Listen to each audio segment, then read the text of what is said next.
Hello everyone, this is Manisha और आप देख रहे हैं सेल्फ लर्निंग। यूपीएचएससी बीएड की हम लगातार तैयारी कर रहे हैं और उसकी तहत हमने सेकेंड यूनिट स्टार्ट करी है, जिसमें हमने सोशलॉजी और सोशलाइजेशन ऑफ एजुकेशन के बारे में बात करी थी लास्ट वीडियो में। अगर आपने वो वीडियो नहीं देखा है तो प्लीज देखिएगा। और आज हम बात करने वाले हैं एजुकेशनल फॉर सोशलाइजेशन। इसके साथ साथ में हम डिफरेंट एजेंसीज के बारे में बात करेंगे जो कि बहुत इंपॉर्टेंट रोल अदा करती हैं किसी भी मनुष्य की सोशलाइजेशन को इम्प्रूव करने के लिए। ठीक है, तो वीडियो बहुत इंपॉर्टेंट है उन सभी स्टूडेंट्स के लिए जो इन एग्जाम्स की तैयारी कर रहे हैं, साथ ही साथ में बीएड और एमएड की रेगुलर स्टूडेंट्स हैं जिनको एक आंसर लिखना होता है जो कि ये टॉपिक पर बेस्ड होता है। ठीक है, तो वीडियो अच्छा लगता है तो प्लीज लाइक कीजिएगा, शेयर कीजिएगा अपने फ्रेंड्स के साथ में और चैनल को जरूर सब्सक्राइब कीजिएगा। चलिए स्टार्ट करते हैं आज का वीडियो, जिसमें हम बात करने वाले हैं सोशलाइजेशन के बारे में। तो सोशलाइजेशन को हिंदी में हम कहते हैं समाजीकरण। अब समाजीकरण का अर्थ क्या होता है ये आप बहुत अच्छे से समझते हैं। समाजीकरण का, जब मनुष्य पैदा होता है तो वो अकेला होता है, लेकिन अकेला होने के बाद में जब वो जिस भी जगह पे उसका जन्म होता है उस जगह में जिस भी एरिया को बिलोंग करता है उस एरिया से वो उसका एक रिलेशन बिल्डअप हो जाता है, जिसके तहत वो डिफरेंट तरीके की जो बेसिक एजुकेशन है वो लेता है। जैसे कि समाज में किस तरह से रहा जाता है, समाज में जिस तरीके के कल्चर या रिलीजन में उसका जन्म हो रहा है उस रिलीजन की क्या मान्यताएं हैं, क्या रूढ़ियां हैं, क्या प्रथाएं हैं, क्या परंपराएं हैं, इन सभी को वो सीखता है। जैसा जिस लैंग्वेज को बोलने वाला समाज है उस लैंग्वेज के बारे में वो सीखता है। किस तरीके से एक्सप्रेशन करने वाला समाज है उस तरीके के एक्सप्रेशन सीखता है। तो अल्टीमेटली एक बात है कि जो कुछ मनुष्य पैदा होने के बाद सबसे पहले सीखता है तो वो किसके तहत सीखता है, समाज में रहते हुए सीखता है। और इसी प्रोसेस को कहा जाता है समाजीकरण। इसको और समझने के लिए हम कुछ डेफिनेशंस देख लेते हैं जो डेफिनेशन आपको समझाएंगे कि समाजीकरण क्या है। ठीक है, ये डेफिनेशन मैं अभी आपको ऐसे ही बताऊंगी और इसके बाद लिखित में आपको डिस्क्रिप्शन बॉक्स में मिल जाएगी, वहां जाकर आप देख सकते हैं। एक सोरोकिन एक सोशोलॉजिस्ट हुए हैं, बहुत ही महत्वपूर्ण, इन्होंने डेफिनेशन दी है। समाजीकरण सांस्कृतिक तथा वैचारिक तत्वों के आंतरिकरण की प्रक्रिया है। Socialisation the process of internalisation of ideological and cultural factors. ठीक है, एक और इसी को समझने के लिए हम डेफिनेशन देखते हैं, हैरी जॉनसन की है। समाजीकरण सीखने की प्रक्रिया है जो सीखने वालों को सामाजिक भूमिकाओं का निर्वाह करने के योग्य बनाती है। अगर आप समाज में रह रहे हैं तो आपको किस प्रकार से सामाजिक भूमिकाओं का निर्वहन करना है इसके बारे में अगर आपको सीखना है तो एक समाजीकरण की प्रोसेस से ही आप सीखते हैं। मतलब समाज में किस तरह से रहा जाता है, कैसा रहा रहने की प्रोसेस है, इसको सीखना ही क्या है, समाजीकरण कहलाता है। ठीक है, समाजीकरण के अंतर्गत बालक जो है वो एक सामाजिक प्राणी बनता है, पहली बात। दूसरी बात है उसमें सामाजिकता का भाव विकसित कब होता है और समाज में रहकर वो वहाँ की सारी ही मान्यताएं, वहाँ की रीति रिवाज, परंपराएं, रूढ़ियां अपनाता है, रिवाज सीखता है, समाज की परंपराओं के अनुसार जीवन यापन करता है। जैसे कि आपने देखा होगा भारत में अलग अलग बोली भाषा वाले प्रांत वाले लोग रहते हैं और हर एक का अलग अलग समाज है। ठीक है, तो उस समाज की विशेषताएं में क्या क्या चीजें आती है, उनकी लैंग्वेज आती है, उनकी रूढ़ियां आती हैं, उनकी परंपराएं आती हैं, उनका रिलीजन आता है, उनकी सामाजिक जो इंटर रिलेशन है उनके बीच में रिश्ते कैसे बनते हैं इसके बारे में देखते हैं, उनकी कल्चर को देखा जाता है, उनकी सांस्कृतिक गतिविधियां कैसी होती हैं, ये सारी चीजें देखी जाती है। हमारे यहाँ पर बहुत कहते हैं कि हमारे यहाँ हर 20 किलोमीटर में बोली बदल जाती है और हर 20 कोस में पानी बदल जाता है ना। तो यहाँ पर इतना ज्यादा विविधताएं हैं और इस इन विविधताओं में आपने एक चीज देखी होगी, हर एक जहाँ पर भी जिस तरीके का भी समाज है उस समाज की अपनी एक मान्यताएं हैं और वहां पर रहने वाले लोग उन मान्यताओं के बारे में सीखते हैं। ठीक है, तो यही प्रोसेस जो है वो समाजीकरण की कहलाती है। अब समाजीकरण को प्रभावित करने के लिए जो एजेंसीज काम करती हैं, ऐसी कौन कौन सी एजेंसीज हैं जो समाजीकरण की प्रोसेस को प्रभावित करती हैं। ठीक है, तो उसके बारे में हम देख लेते हैं, यही हमारा आज का टॉपिक भी है जिसमें हम रोल देखना चाहते हैं। Role of home, school, peer group, neighbourhood, society and community, media and religion. देखिए, ये सारी एजेंसीज हैं जो कि असर डालती हैं हमारे समाजीकरण पर। जब बच्चे का जन्म होता है, सबसे पहले हम होम की बात कर लेते हैं। जब बच्चे का जन्म होता है तो एक जन्म होने के साथ साथ में जो सबसे पहला उसके व्यक्तित्व को या फिर उसको समाजीकरण की प्रोसेस में शामिल करने वाली एजेंसी है वो कहलाती है होम। इसी को हम बात करेंगे इसी में फैमिली की, कि ये भाई फैमिली है, जो कि हमें होम से ही मिलती है। अब क्या-क्या चीज़ें मिलती हैं हमें फैमिली से, तो फैमिली से हमें सबसे पहले तो मिलता है क्या? एजुकेशन। एजुकेशन मिलता है, बच्चा पहली बार बोलना, रिएक्ट करना कहाँ से सीखता है? फैमिली से मिलता है। हमें मिलता है प्रोटेक्शन। प्रोटेक्शन में हमें एक सुरक्षा मिलती है कि हमें धूप से, जो गर्मी है, बरसात है और भी जो चीजें हैं जिनसे हमें सुरक्षा चाहिए, वो सुरक्षा हमें कहाँ से मिलती है? फैमिली से मिलती है। इसके अलावा हमारी हेल्थ मिलती है। मतलब अगर आपको देखा जाए कि आपके स्वास्थ्य से संबंधित कुछ भी गतिविधियां हैं, वो आपको कहाँ से उसकी सुरक्षा मिलेगी? फैमिली से मिलेगी। इसके अलावा हमें क्या मिलता है? फैमिली से बेसिक जो इनिशियल हमारी नीड्स होती हैं, उसमें क्या मिलता है? आपको घर मिलता है, छत मिलती है। अगर आप किसी भी जगह जन्म ले रहे हैं तो फैमिली है अगर, तो फैमिली के कारण आपको एक क्या मिलेगा? घर मिलेगा। ठीक है? तो आपको होम मिलता है। इसके बाद में आपकी सेक्सुअल नीड्स जो होती हैं, आपकी शादियां होती हैं और शादी होने के बाद में जो सेक्सुअल नीड होती है, फिजिकल नीड्स होती हैं, उनका भी फुलफिलमेंट आपको कहाँ से मिलता है? फैमिली से मिलता है। ठीक है? इकोनॉमिकल देखा जाए तो भी आपको फैमिली प्रोवाइड करती है। मतलब जो आपकी स्टार्टिंग में जो आपको पैसे से संबंधित आवश्यकताएं हैं, उसको पूर्ति करने का काम भी क्या करता है? फैमिली से द्वारा होता है। फैमिली के द्वारा ही हमको रिलीजन मिलता है। रिलीजन मिलता है मतलब अगर आप जिस भी फैमिली में आपका जन्म हो रहा है, उस जगह पर जो भी मान्यताएं हैं धर्म संबंधी, उन धर्म संबंधी मान्यताओं को सीखते हैं आप अपनी फैमिली में। तो सबसे पहली एजेंसी कौन सी हो जाती है? आपकी फैमिली, जो कि किससे संबंधित है? आपके घर से संबंधित है। तो सबसे पहला समाजीकरण का जो स्टेप हमें सिखाता है, वो हमारा घर सिखाता है। ठीक है? ये एक बात हुई। अब हम बात कर लेते हैं अगले स्टेप की, जो समाजीकरण में सबसे महत्वपूर्ण रोल अदा करता है। फैमिली के बाद जब हम कुछ सीखते हैं, तो हम कहाँ से सीखते हैं? स्कूल से सीखते हैं। ठीक है? फैमिली हमारा सबसे पहला स्कूल होता है और स्कूल हमारा क्या हो जाता है? जहाँ से हम प्रोफेशनली शिक्षा ग्रहण करते हैं। ठीक है? तो अब स्कूल से आपको क्या-क्या मिलता है? स्कूल से हमें क्या मिलता है? पहली बात तो एजुकेशन तो मिलता ही है। एजुकेशन के साथ में अपने सहपाठियों के साथ में, पीयर्स के साथ में किस तरीके से आपको इंटरेक्ट करना है, वो समझ में आता है। इसके बाद में हमें खेल मिलता है, स्पोर्ट्स की बात आती है। इसके बाद में हम लोगों के साथ किस तरह से डील करना है, बड़ों के साथ किस तरह से बात करना है, छोटों से किस तरह से बात करना है, इसके बारे में भी हम एजुकेट होते हैं स्कूल के द्वारा। इसके बाद में हम किस डायरेक्शन में अपना गोल निर्धारित करेंगे जीवन का, उसके बारे में भी हमें स्कूल से ही पता चलता है। क्योंकि हमारी जीवन का क्या, किस तरीके से हम अपने जीवन को इकोनॉमिकली किस डायरेक्शन में लेके जाएंगे, किस तरीके से हमारा आगे जाकर जीवन का लक्ष्य निर्धारित होगा, हमारे जीवन के उद्देश्य पूर्ण होंगे, उसकी बेसिक नीड, जो बेसिक नींव रखी जाती है, वो कहाँ जाती है? स्कूल में ही रखी जाती है। तो एक तरीके से सेकेंड एजेंसी बन जाती है हमारी स्कूल, जहाँ से हमारे समाजीकरण की प्रोसेस तैयार होती है, या फिर समाजीकरण की प्रोसेस में बहुत महत्वपूर्ण योगदान देता है स्कूल। ठीक है? अब हमारे समाजीकरण को, क्योंकि समाजीकरण एक सीखने की प्रोसेस है, उसको प्रभावित करने वाली जो तीसरी एजेंसी है, वो आता है पीयर ग्रुप। अब पीयर ग्रुप का मतलब क्या होता है? सहपाठी, मतलब जिनके साथ हम रहते हैं, जिनके साथ खेलते हैं, कूदते हैं।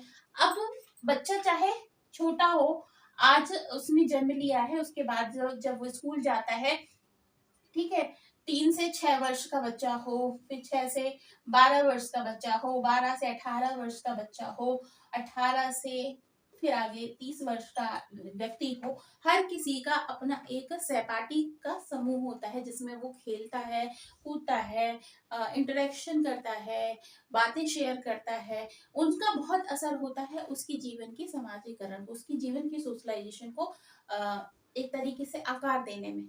जिस तरीके का भी पेयर होगा, वैसे ही व्यक्ति का स्वभाव बन जाएगा। जैसे कहते हैं ना कि जैसे जैसे आप लोगों के साथ में उठोगे बैठोगे, उसी तरीके का आपका बिहेवियर हो जाएगा। एक बच्चा बहुत शालीन है, लेकिन उसके जो बाकी के जो सहपाठी हैं, वो उद्दंड है, या फिर वो किसी तरीके से कोई खेल कूद में अच्छे हैं या फिर किसी और एक्टिविटी में अच्छे हैं, तो उनका असर इस बच्चे पर पड़ ही जाता है। तो बहुत असर होता है पीयर का। पीयर मतलब जो जिनके साथ में बच्चा उठता बैठता है, खेलता कूदता है, घूमता है, उन सभी का असर बहुत पड़ता है। अब चाहे वो बच्चा हो या फिर वयस्क हो गया हो, एडल्ट हो गया हो, इन सभी पर उनके सहपाठी जो समूह में वो रहते हैं उनका बहुत असर पड़ता है। उनके ही कारण उसका समाजीकरण बनता भी है अच्छा, और बिगड़ भी जा सकता है। ठीक है। नेक्स्ट आ जाता है नेबरहुड। नेबरहुड भी उसी तरीके से जैसे कि पास पड़ोस की बात होती है। ठीक है, कहा जाता है कि अगर आप जिस तरीके के भी विचारधारा के लोग हैं उसी तरीके के पड़ोस में आपको रहना चाहिए। जैसे कि मैं अपनी बात बताऊं, हमारे यहाँ पर मेरे फादर का बार बार ट्रांसफर होता था एक स्थान से दूसरे स्थान पर। तो हमने बहुत सारे अलग अलग पड़ोस देखे हैं, बहुत अलग अलग तरीके के लोगों के साथ में इंटरेक्शन हुआ है। तो जितने लोग भी हमारे संपर्क में आए हैं उन सभी का असर हमारे जीवन पर पड़ा है, जो अच्छा भी है और जो बुरा भी है। ठीक है, तो नेबरहुड का असर बहुत अच्छा है। एक फैमिली है जो बहुत अच्छे संस्कार देती है अपने बच्चे को, लेकिन सपोज उसका जो पड़ोस है वो ऐसा नहीं है, उस पड़ोस में कुछ असामाजिक तत्व रहते हैं, कुछ ऐसे तत्व भी रहते हैं जो समाज को निरंतर बिगाड़ने का काम करते हैं, तो उनका असर वहां पर उस फैमिली में रहने वाले लोगों पर भी पड़ जाता है। उसका असर वहां के उनके खाने पीने में, उठने बैठने की आदतों में, और उनके रिश्तेदारियों में, उनके आगे जाकर जो सेक्सुअल संबंध बनते हैं, या फिर कहना चाहिए जो उनकी रिश्तेदारियां होती है उन पर भी उनका असर पड़ जाता है। जो हमेशा ही अच्छा हो ये संभव नहीं है, बुरा भी हो सकता है। जैसे बैड हैबिट जो होती हैं, बैड हैबिट भी यहाँ से ही पड़ती है, नेबरहुड से। सपोज आपके घर में किसी तरीके की कोई भी व्यसन को फॉलो नहीं किया जाता है, लेकिन आप जिस पड़ोस में रहते हैं उस पड़ोस में कुछ बच्चों के साथ में आपके बच्चे की जान पहचान हो जाती है जो कि अब्यूज करते हैं या फिर जाकर गलत आदतों में इन्वॉल्व हैं या नशा करते हैं, तो उनका असर आपके बच्चे पर भी पड़ जाएगा। तो एक बहुत बड़ी एजेंसी का काम करती है ये नेबरहुड, जिसको हम कहते हैं पास पड़ोस, है ना, जो कि आप बच्चे के समाजीकरण पर असर डालती है और इसका असर जीवन पर्यंत रहता है। एक बच्चा जिस तरीके की सीख ले लेता है बचपन में ही, चाहे वो कैसे भी ले रहा हो, उसका असर जीवन पर्यंत रहता है। ठीक है। नेक्स्ट आता है सोसाइटी एंड कम्युनिटी। अब सोसाइटी आ जाता है समाज। हम जिस समाज में रह रहे हैं, जिस कम्युनिटी में हम रह रहे हैं, उस कम्युनिटी के सांस्कृतिक, रिलीजियस और परंपरा और अन्य तरीके की रूढ़ी रिवाज, रीति रिवाज, धर्म को निभाने वाली चीजें, त्योहार मनाने वाली चीजें, जो सारी ही एक्टिविटीज होती हैं उन सभी का असर बच्चों पर पड़ता है। जैसे सपोज अभी पिछले दिनों कई सारे त्योहार होते हुए गए। जैसे दिवाली का मौसम था, दिवाली का समय था, उसके पहले दशहरे का और नवरात्रि का समय था। तो यहाँ हर जगह पर गरबा महोत्सव का आयोजन किया गया था। अब जैसे बच्चा जो भी है, छोटा बच्चा है, लेकिन वो इन महोत्सव में जब जा रहा है तो उस पर इनका असर पड़ता है। अब वो चाहे कहीं पे भी चला जाएगा, जीवन के किसी भी रूप में पहुंच जाएगा, लेकिन उसके दिमाग पर इनकी छाप तो हमेशा के लिए बन जाएगी। ठीक है, तो ये बहुत असर करते हैं कि किस तरीके से प्रोग्राम किए जाते हैं, किस तरीके से ऑर्गेनाइज होते हैं। इसका पॉजिटिव असर पड़ता है, अगर कहीं झगड़ा होता हुआ देख लेता है तो उसका नेगेटिव असर भी पड़ता है। ठीक है, इसलिए सोसाइटी का किसी भी इंडिविजुअल के समाजीकरण पर बहुत बड़ा असर पड़ता है। नेक्स्ट आता है मीडिया। अब मीडिया में क्या क्या चीजें आती है। मीडिया में पहले तो सिर्फ टीवी होता था, न्यूज़पेपर होता था, रेडियो होता था, समाचार पत्र होता था, इसके साथ साथ में मैगजीन्स आते थे। लेकिन आज हमारे पास सबसे बड़ी चीज है मीडिया के नाम पर, जिसमें जो इंटरनेट के थ्रू है, जिसमें हमें मोबाइल के थ्रू हमें सारी इंफॉर्मेशन मिलती है। हम जाते हैं गूगल पे जाके सारी इंफॉर्मेशन ले लेते हैं। अब वो इंफॉर्मेशन तो दुनिया भर की पड़ी हुई है। ठीक है, अब वो बात ये हो जाती है कि वो इंफॉर्मेशन कितनी लेने लायक है और कितनी छोड़ने लायक है। लेकिन बात यही है कि मीडिया में जो भी चीजें आती हैं वो हमेशा ही अच्छी नहीं होती है, कुछ चीजें बुरी भी होती हैं, और जिसका असर मानव मस्तिष्क में बहुत ज्यादा पड़ता है।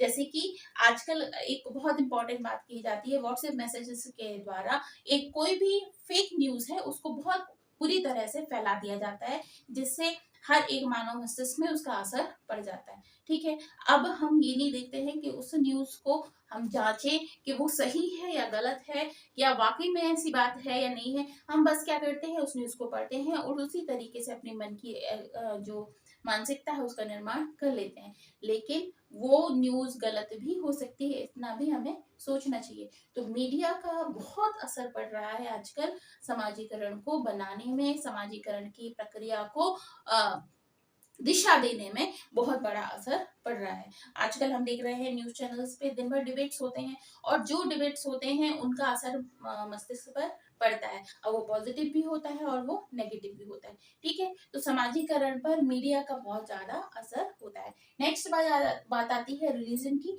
देखिए, भारत में बहुत सारे रिलीजन हैं, जिसमें हम धर्म संप्रदाय की बात करते हैं, हिंदू, मुस्लिम, सिख, ईसाई, पारसी, जैन, बौद्ध, सभी तरीके के लोग हैं। उनका अपना अपना मान्यताएं हैं, अपनी अपनी उनकी धर्म परंपराएं हैं, उनके रीति रिवाज हैं। और जिस भी धर्म जाति संप्रदाय में आपका जन्म होता है, उसके रीति रिवाज परंपराओं को फॉलो करना आपको बचपन से ही सिखाया जाता है। तो आपको बचपन से ही आपके दिमाग में पड़ जाता है। एक बच्चा जब पैदा होता है, ना तो वो हिंदू होता है, ना मुस्लिम होता है, ना सिख, ईसाई, पारसी होता है। लेकिन जैसे जैसे वो बड़ा होता है, जिस भी परंपरा को जानते हुए, वो समझते हुए बड़ा होता है, उसी को समझने लगता है, उसी को सीखने लगता है, उसी को एक्सेप्ट करता है, उसी की ही तरह से अपने जीवन यापन करता है। ठीक है? तो ये बात हो गई, ये सारी एजेंसीज हो गई जो कि हमारे समाजीकरण को प्रभावित करती हैं। ठीक है? तो ये बात आपको समझ में आ गई, और समाजीकरण को प्रभावित करने वाली चीजें तो आपने पढ़ ली। लेकिन ये बात हमें समझना बहुत जरूरी है कि जो समाजीकरण को प्रभावित कर दिया जाता है, उससे क्या असर पड़ता है, उसकी विशेषताएं क्या है। ठीक है? तो यहाँ पर देखिए, सबसे पहली विशेषता है कि मनुष्य समाजीकरण की प्रक्रियाओं के द्वारा सामाजिक क्रियाओं में भाग लेना सीखता है। ठीक है? पहली बात तो ये है कि वो पार्टिसिपेट करना सीखता है सोशल एक्टिविटीज में।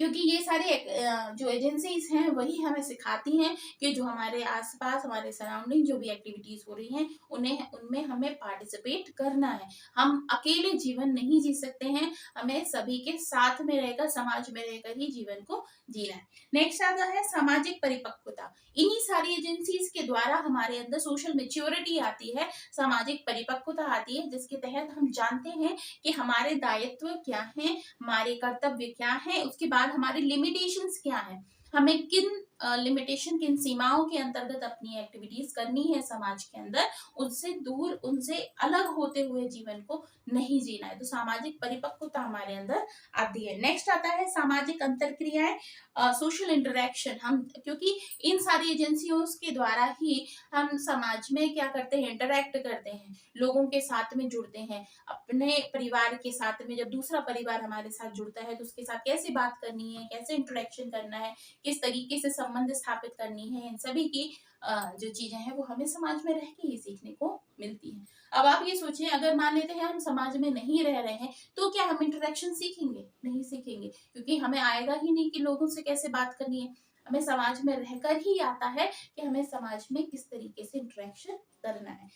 ठीक है? नेक्स्ट आता है सामाजिक समायोजन। सामाजिक समायोजन यानी कि सोशल एडजस्टमेंट करना भी हम सीखते हैं।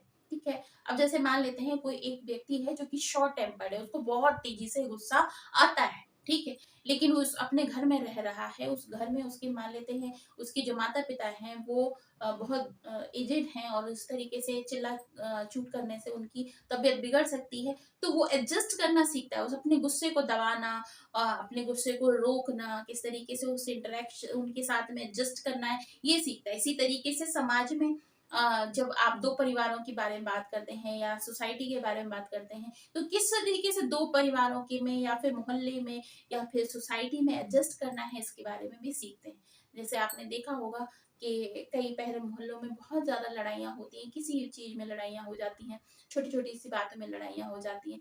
लेकिन वही सोसाइटी, जब किसी व्यक्ति के घर में कोई मुसीबत आती है, परेशानी आती है, तो सारी लड़ाइयों को भूलकर लोग उसकी मुसीबत को, उसकी परेशानियों को, उसकी हेल्थ इश्यूज को, या फिर उस पे जो भी तरीके की बुरे प्रभाव हैं, उसको दूर करने के लिए सब एक साथ एकजुट होकर काम करने लगते हैं। तो यहाँ पर ये सारी चीजें समाज में एडजस्टमेंट की बात को सिखाती है। नेक्स्ट आ जाता है सामाजिक अनुरूपता। सामाजिक अनुरूपता का मतलब क्या होता है? Social conformity. मतलब आपको किस तरीके से चलना है, अनुरूप होकर चलना है। ठीक है, आप समाज में रहते हैं, अगर सोसाइटी में रहते हैं तो आप उससे अलग होके नहीं चल सकते, आपको उस तरह से ही काम करके हुए चलना होगा।